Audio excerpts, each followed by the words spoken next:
afternoon, brothers and sisters. So, how are you? Good. Amen. We praise God for our praise and worship. And Amen. it's time to have our young people praise and worship. Amen. Amen. Amen. So, today it's the last day of the month. And our theme for this month was growing together in serving. And God has impressed on me the message that I will give today is about the parable of the sower. Because, it is important for us in the Great Commission that we are called and we are supposed to share the gospel. Amen. Amen. And as we share the gospel, it's like the sower of the seed, where the seed will drop on the ground, and we see whether it will grow, will mature, or will have fruits.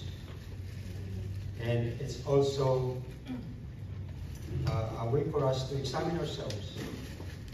Amen. And as the Bible said, we are saved to serve. Amen. Amen.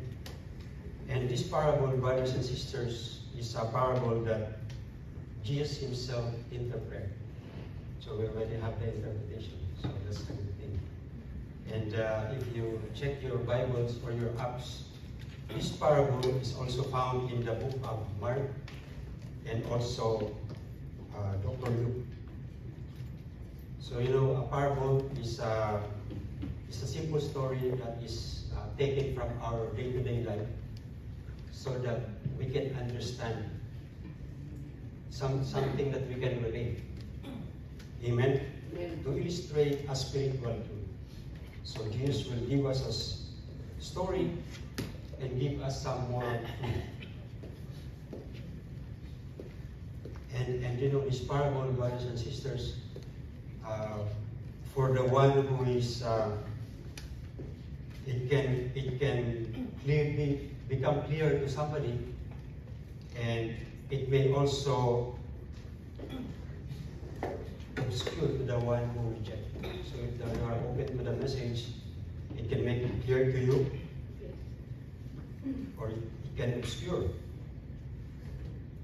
So it's like if your heart is controlled by the world and it's hardened, so the truth of God will be obscure to you. It will hide. It will be hard to understand. But to the one who is open and available, it can illustrate God's truth. Amen, brothers and sisters? So in other words, this parable can confuse to some and can illumine to some. Amen? Amen. So this parable, brothers and sisters, is in Matthew chapter 13, verse 1 to 9.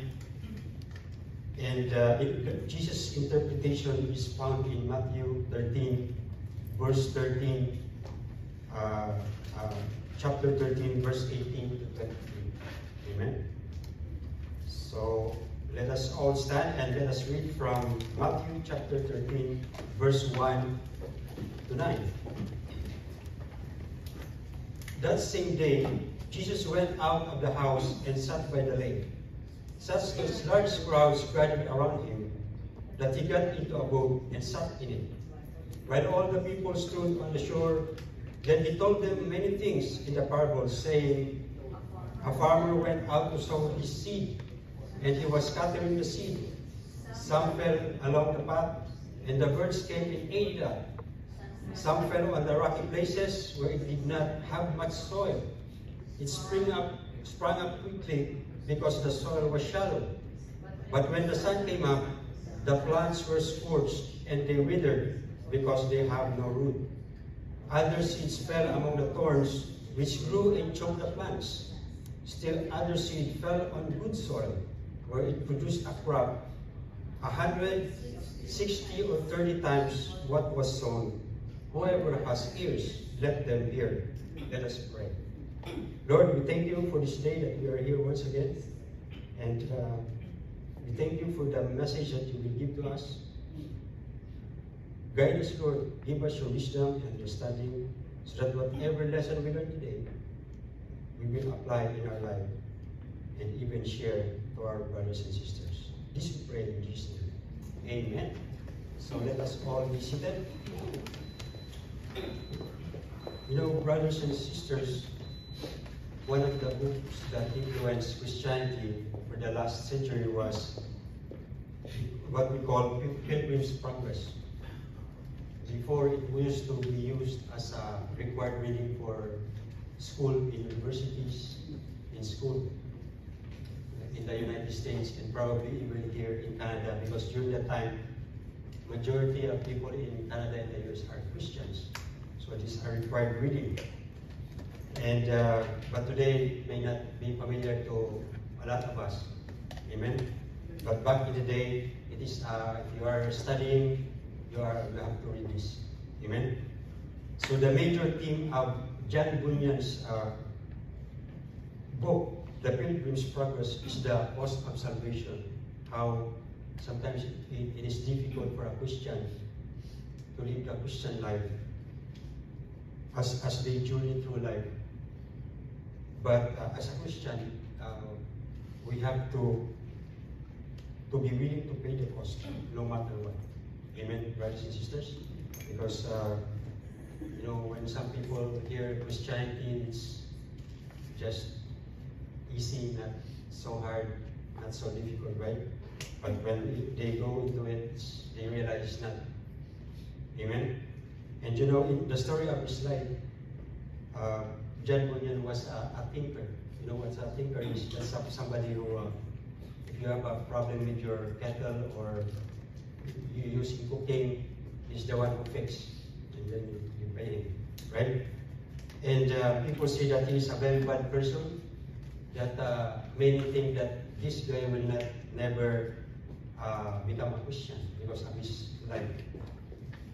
But you know, one time, he was somewhere, probably in one place, and he heard the gospel. And the story here was the parable of the sower. And as he read the parable, that changed his life. Brothers and sisters, and in one of his quotes, he said that, you know, even the devil knows that if a man believes the word, he will be saved. And John Bunyan believed the word, and he got saved. So we see here, brothers and sisters, the power of the word of God. So in this parable, the Lord himself, the Son of God, is the sower. The seed is God's word. So God's word is produce fruit when it is planted and cultivated. And the soil is the human heart, which is the main part that we will discuss. And you know, back in the day, they're not the same way that we plant crops. When you are on a plain, you see that the farmer, they have squares and the boundaries, you know very well, right? But back in the day, because probably there's so much land, they just throw the seeds on the ground and then just let it grow. And where it is planted. And you know, brothers and sisters, teaching the word of God is just like, it's the same thing, right? It's like you are also planting the seed. Because you are sharing the gospel to people and you are planting a seed in their heart. Amen? Amen. Because like the seed that we know, as in, like every one of us probably have planted something, right? Or even in your science class, you have the mango seed or something, right? And you see it grow. So it has to be planted and it needs to be watered, right? And then it will grow. And it is very powerful. You know, just like the word of God, and even in the book of Isaiah, It says here in Isaiah 55, 10, 11, as the rain and the snow come down from heaven and do not return to it, without watering the earth and making it bud and flourish, so that it yields seed for the sower and bread for the eater, so is my word that goes out from my mouth. It will not return to me empty, but will accomplish what I desire and achieve the purpose for which I sent. So, brothers and sisters, that's how powerful God's word is. So, if you see, somewhere, if you look around, sometimes you will see a plant or a tree that grow in a pavement or in a rock. So you see the power of the seed. When, like in the side, you see a tree that like that. See, there's a pavement that's a hard rock, but the power of the seed that broke it, right? So it's same as the word of God. The power is in the seed, the power of the word of God. Amen, brothers and sisters? Amen. So there was another example. If you are familiar with St. Augustine, he's one of the well-known during the early church. And, you know, he's known to be a hedonist. You know, he's very carnal. So he lived a carnal life. But one time he was so lonely, he was in a garden. And he just searched in his head that somebody wants him to read a book. And it so happened to be the Bible. And then he opened the Bible, it went to Romans 13:13. And it says, let us behave decently as in the daytime, not in carousing and drunkenness, not in sexual immorality and debauchery, not in dissension and jealousy.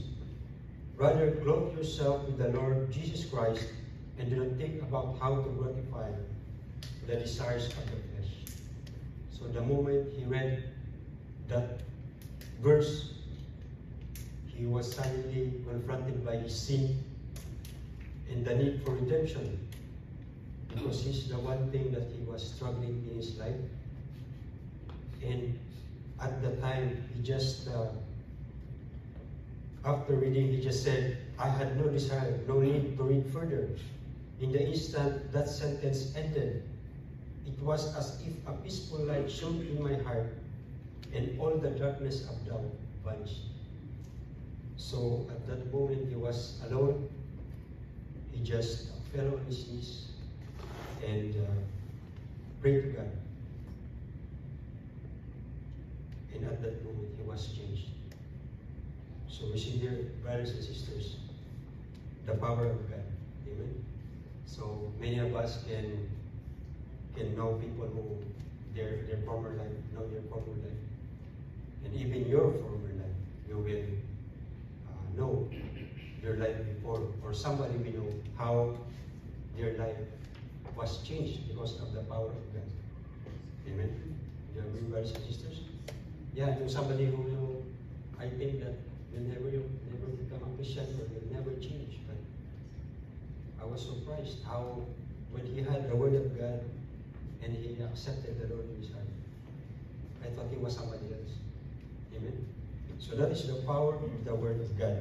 And St. Augustine became a big influence to the early Christian church. Amen, brothers and sisters. So we never know, maybe one of us will have a big impact or influence in Christianity. Amen. Amen. And here in this parable, brothers and sisters, there are 4 kinds of ground that Jesus was talking about.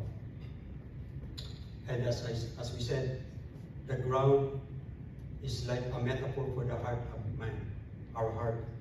So our heart can be hard, our heart could be shallow, or our heart could be soft and ready to receive the seed. And according to the one that we just read, the first one just fell on the pathway, soil on the pathway. You know, because you know when they back in the day when the farmers plant, they just throw the seed, right? They just throw the seed. Unlike today that is so organized, you have to plow, and they know where the seed has to be planted. But back in the day, the farmers, they're just walking, they're just throwing indiscriminately. And some of the seed will fall on the pathway. So the pathway is the part of the farm that is hard, because that's where the people will walk, right? So if you remember, if you are hikers, right? So the people who hikes here, you will see that the trail is open. They don't have enough vegetation because it's hard, right? Because people walk. So this is what the Bible, Jesus was talking about in verse 4. Those seeds fell on a compacted soil. Amen? So as in verse 4, as he was scattering the seed, some fell along the path, and the birds came up and ate it. So because the seed is in the full view of the birds, and it's so hard, so it cannot germinate, so the birds just pick it. It did not grow. So according to Jesus, as his interpretation, these are the calloused hearts. In verse 18, it says, listen then to what the parable of the sower means. When anyone hears the message about the kingdom and does not understand it, the evil one comes and snatches away what was sown in their heart. This is the seed that is sown along the path. Amen? Because if we are sharing the gospel, and to somebody who is hard, who is indifferent to the word of God, it's hard for God's word to penetrate. Amen, brothers and sisters, because they already have a made-up mind. And some they may not be interested. Amen. And there was an example, you know, C.S. Lewis, he is a writer, a Christian writer, used to be an atheist. He had this fictional story called the Screwtape Letters. So in this story, in one of his stories, he told about the story of a man who went to a museum, and then when he was there, he was reading a book. And that book somehow talks about God, and he becomes interested. But it was already lunchtime, so he said, maybe I should eat first so that I will understand this book very well. So what he did, he went out, and then when he went out, he saw a boy with a newspaper and a bus going, and then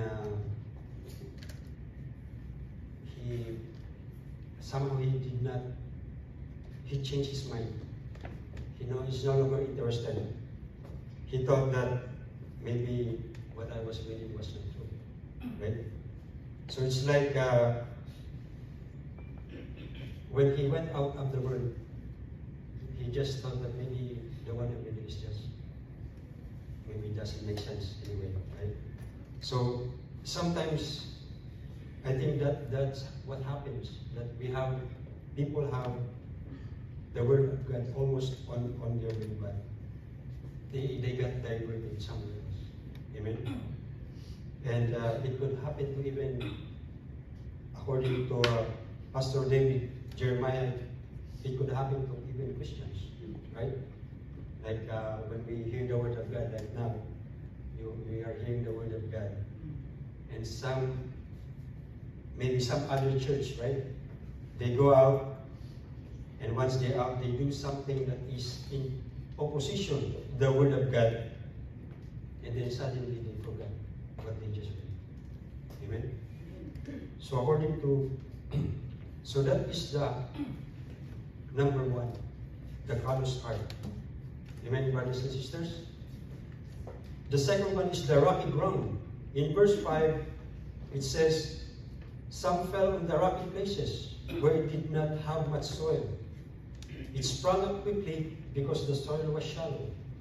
But when the sun came up, the plants were scorched and they withered because they have no root. You know, in Palestine, there are places there where there is a very thin soil, and beneath that thin soil is a rock. So when you drop a seed, it will just grow, suddenly grow, and you will see the leaves, it will grow. But since it doesn't have the root, it will just dry up. It will just dry up, wither, and then it will die. Because it's very shallow, it's all hard rock. So according to Jesus, in verse 20, it is a casual heart. The seed falling on the rocky ground refers to someone who hears the word and at once receives it with joy. But since they have no root, they last only a short time.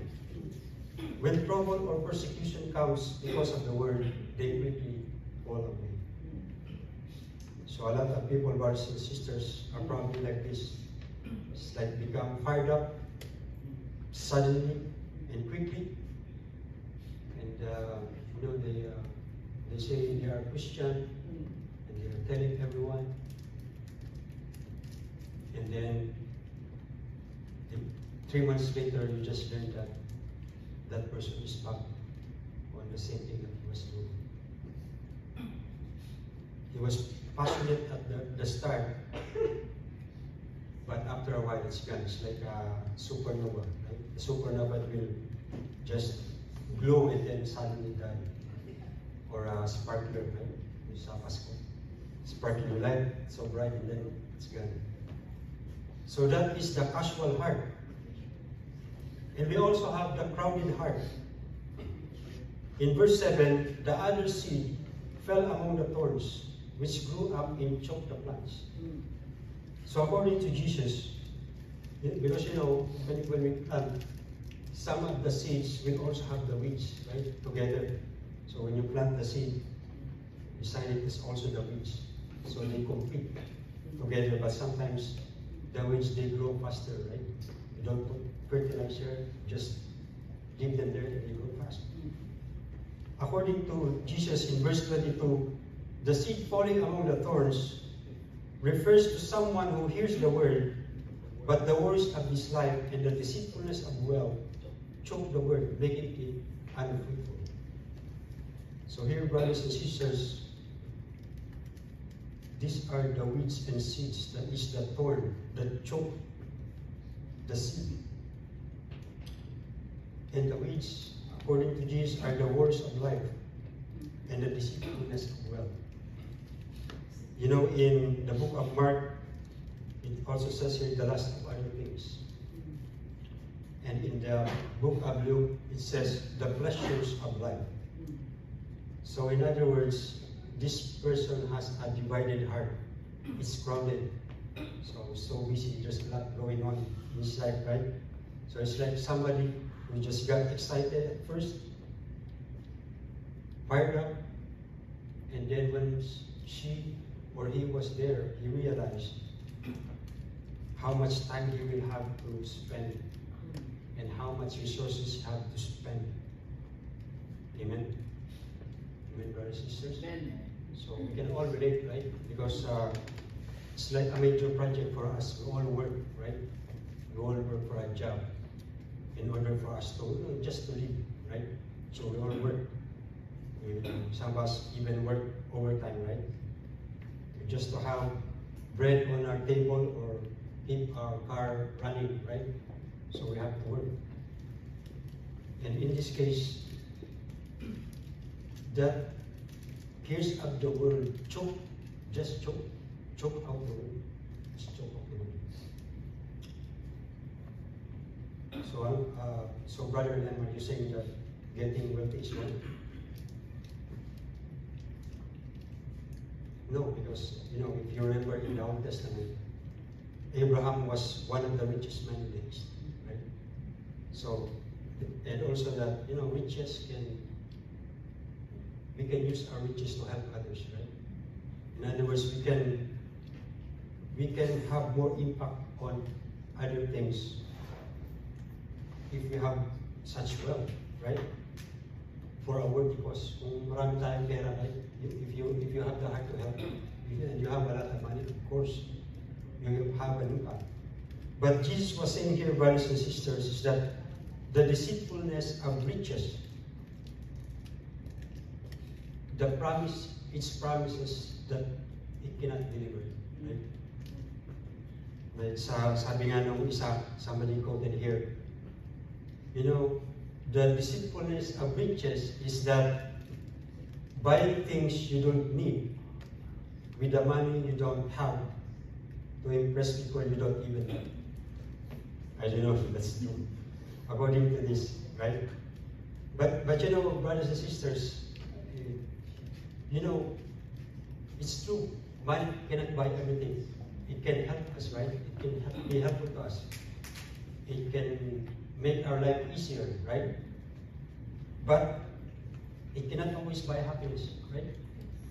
Because there are people who have a lot, they have everything, but they are alone. They're so alone, right? Or some who has a lot of money, but their health is not very good, right? So some of them, they were willing to barter their money for a good health, right? And you know, if you have a lot, sometimes you want more, right? You're not content. Sometimes people you have a lot already, they want more, right? But you know,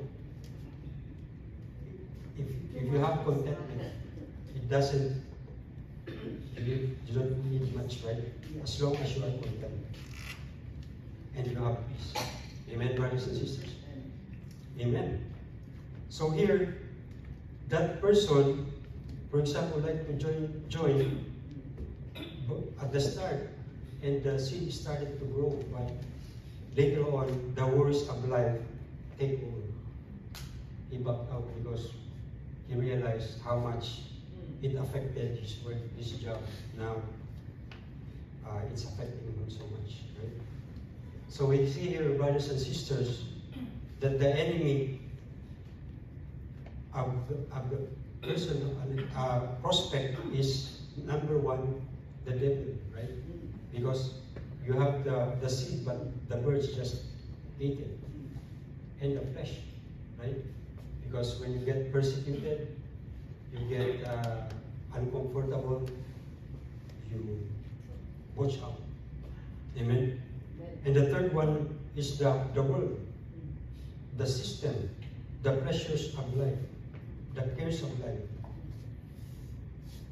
So in other words, brothers and sisters, when we share the gospel and we preach the word of God, we cannot expect that everyone will accept. Because like the one that we just heard, these are the many things that people might care about. In other words, brothers and sisters, not everyone will see. And you see the first three did not really, in other words, they didn't really convert it, right? They germinate, but they did not grow fruit. Amen, brothers and sisters? Because, as the Bible says, the fruit of salvation is the fruit. Amen? Because some may have an outward expression of their faith, but may not be truly saved in their heart. Amen, brothers and sisters? So, we have to be genuine. Like the good soil on the first one. Still the others fell on good soil where it produced a crop, 160 or 30 times what was sown. Whoever has ears, let them hear. So here Jesus said that the fourth soil is the seed in verse 23, but the seed falling on good soil refers to someone who hears the word and understands it. This is the one who produced a crop yielding 160 or 30 times what was sown. So here, brothers and sisters, this is the one who hears the word and is genuinely converted. Amen, brothers and sisters? Amen. Because if you see the 3 different levels of soil, they have 0 fruit, right? But the 4th one, it has 160, 30 fruit, right? So in other words, it doesn't matter how much fruit, but as long as there's fruit, amen? No matter how small, very small, very, very small, as long as it's the fruit, right? So that's the good news, amen, brothers and sisters? Amen. And what is the fruit? Pastor David Jeremiah said that it's like the fruit of the Spirit, the fruit of the godly living, the fruit of our lips, and the fruit of their life. Ito yung buhay natin. Amen? Amen. It's like Christ likeness. Amen, brothers and sisters? So we are sharing the gospel.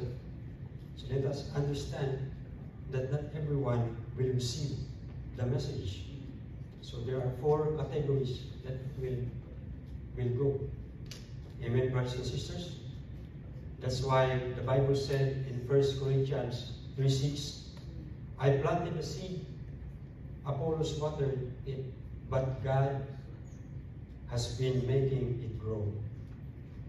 In other words, brothers and sisters, the seed will grow by itself, by the power given to it by God. So our goal as believers is to just preach the gospel. Teach and preach. Amen? Amen, brothers and sisters?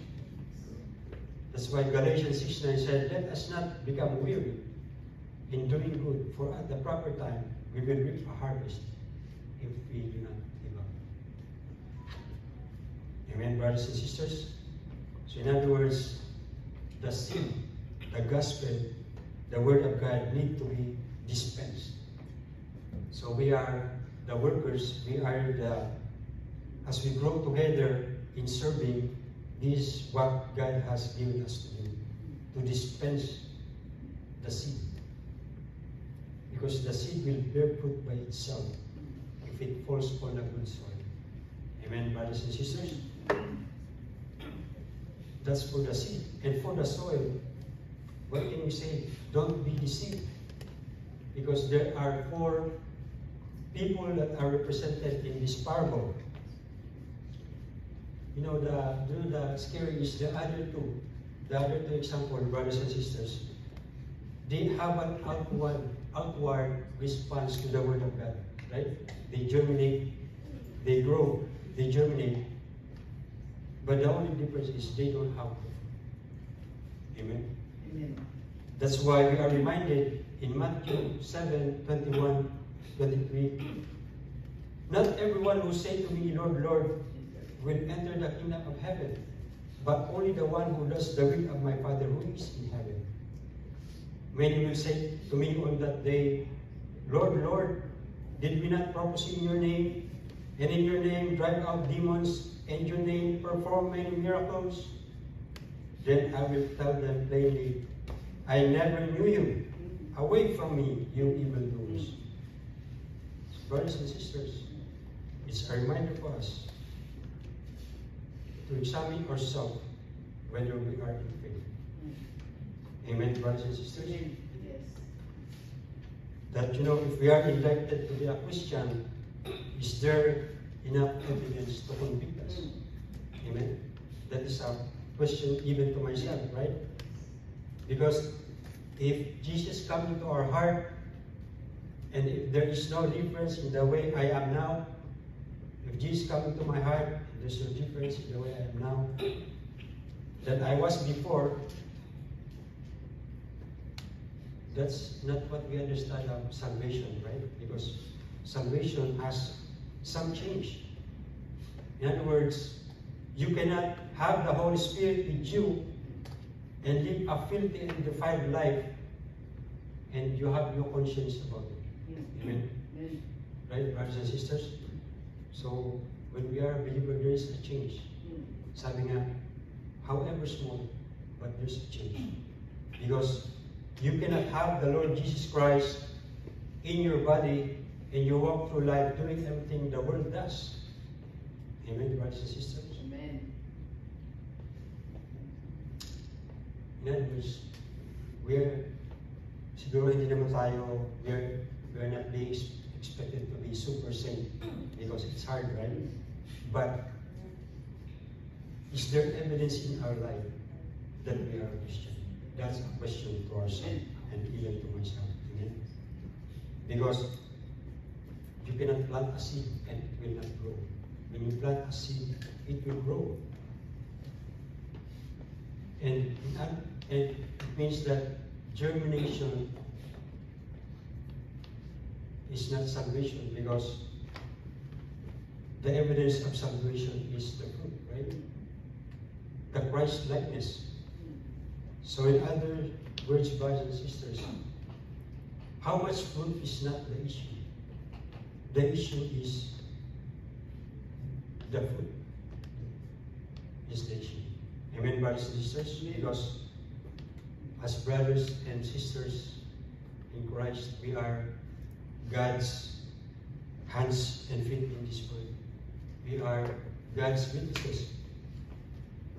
Like everywhere we go, it's like the cross is on our in our forehead, right? Whenever we go. Because the Bible said that as a Christian we were buried in baptism. Amen. Amen. And then the newness of life. And sometimes the world is looking for the newness of life. Amen. Amen. And so as a part of God's community, brothers and sisters, just like what Pastor Rim said, every believer is a gifted full-time minister. Amen. We are the church. And everywhere we go, the name of Christ is in our forehead. Amen. Amen. And you know, brothers and sisters, when we go out, some people, maybe we are the only Jesus that they will know. Amen. Or maybe we are the only Bible they will read. Amen. Amen. And so, it's good for us to be a good witness. Amen, brothers and sisters? Amen. Just like what John 15:8 said, and I will finish on this. This is to my Father's glory, that you bear much fruit, showing yourself to be my disciple. Amen. Amen. Amen, brothers and sisters? So that we become effective disciples of the Lord Jesus Christ. Our fruit will be our witness to the world that we are a follower of the Lord Jesus Christ. Amen? Amen. Let us pray. Lord, we thank you for the message that we received today. Thank you, Lord, for reminding us, Lord, that whenever we share the word, preach the message, not everyone may accept, because people have different hearts. But may you encourage us, O Lord, to continue to just share God's word, O Lord. That we know that you are, the seed comes from you, and wherever it goes, it will germinate in a good soil, O Lord. And also thank you, Lord, that this gives us a reminder to all of us to examine ourselves as well, Lord. We thank you and we praise you. In Jesus' name.